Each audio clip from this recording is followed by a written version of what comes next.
नमस्ते दोस्तों, बोलती बुक्स विद अंजलि चैनल पर आपका स्वागत है।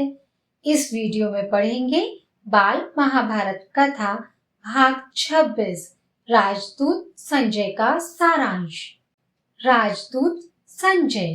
पांडवों ने अपने मित्र राजाओं द्वारा 7 अश्वहीणी सेना एकत्र की।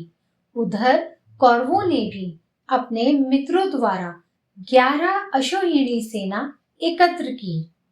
पांचाल नरेश के पुरोहित राजदूत बनकर हस्तिनापुर गए और धृतराष्ट्र की राजसभा में पहुंचे। कुशल समाचार पूछने के बाद पांडवों की ओर से संधि का प्रस्ताव करते हुए वह बोले, युधिष्ठिर युद्ध से घृणा करते हैं। युद्ध से संसार का नाश ही होगा। पहले के समझौते के अनुसार आप उनका हिस्सा देने की कृपा करें, इसमें विलंब न कीजिए। यह सुनकर महारथी भीष्म बोले कि यही न्यायोचित है, उन्हें उनका राज्य वापस दे दिया जाए। भीष्म की बात काटकर कर्ण बोला, 13वां बरस पूरा होने से पहले ही उन्होंने अपने आप को प्रकट कर दिया है, इसलिए उनको फिर से 12 वर्ष के लिए वनवास भोगना पड़ेगा। भीष्म क्रोधित होकर बोले, राधा पुत्र, तुम बेकार की बातें कर रहे हो। यदि हम दूत के कहे अनुसार संधि नहीं करेंगे तो निश्चय ही युद्ध छिड़ जाएगा। उसमें दुर्योधन आदि सबको पराजित होकर मृत्यु के मुंह में जाना पड़ेगा। धृतराष्ट्र बोले, सारे संसार की भलाई को ध्यान में रखकर मैं संजय को दूत बनाकर पांडवों के पास भेज रहा हूँ। धृतराष्ट्र ने संजय को कहा, तुम पांडु पुत्रों के पास जाओ।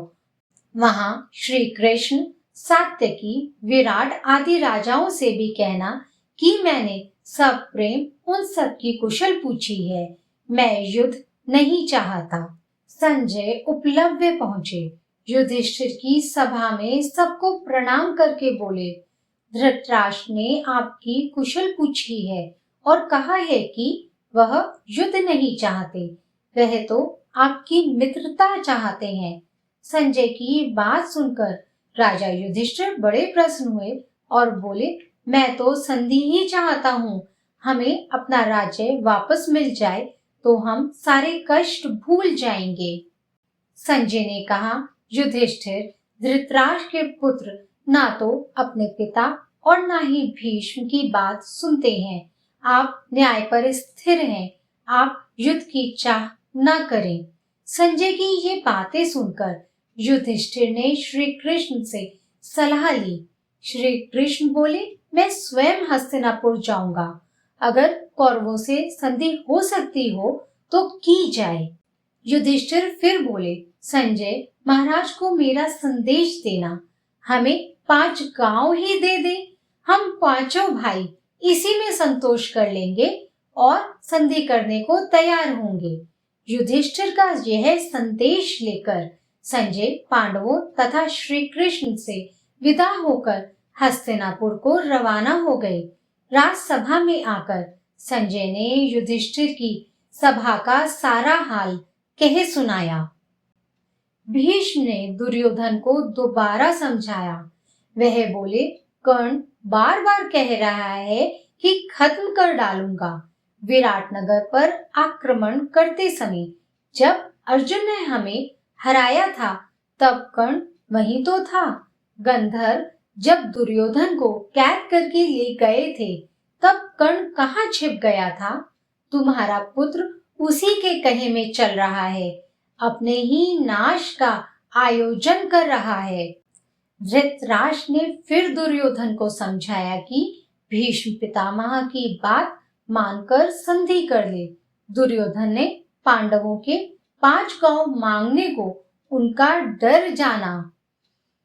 धृतराष्ट्र ने समझाया, अगर 5 गांव देने से युद्ध टलता है तो ऐसा सही। दुर्योधन चिढ़ गया और बोला, मैं तो सुई की नोक के बराबर भूमि भी पांडवों को नहीं देना चाहता हूँ। अब इसका फैसला युद्ध भूमि में ही होगा। यह कहकर दुर्योधन उठ खड़ा हुआ और बाहर चला गया।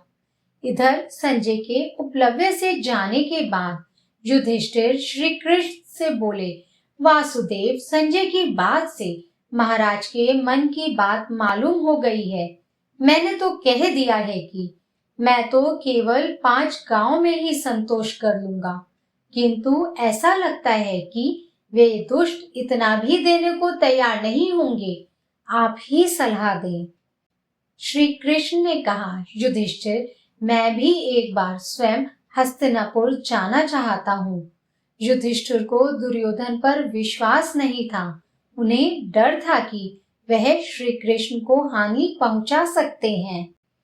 श्री कृष्ण बोले, किसी के यह कहने की गुंजाइश ही मैं नहीं रखना चाहता कि मुझे शांति स्थापित करने का जो प्रयास करना चाहिए था वह नहीं किया, इसलिए मेरा तो जाना ही ठीक होगा। इतना कहकर श्री कृष्ण हस्तिनापुर के लिए विदा हुए। बाल महाभारत कथा भाग 26 का सारांश समाप्त होता है। अगला भाग है शांति दूत कृष्ण। कथा का लिंक डिस्क्रिप्शन में है। वीडियो देखने के लिए धन्यवाद। Take care, bye bye.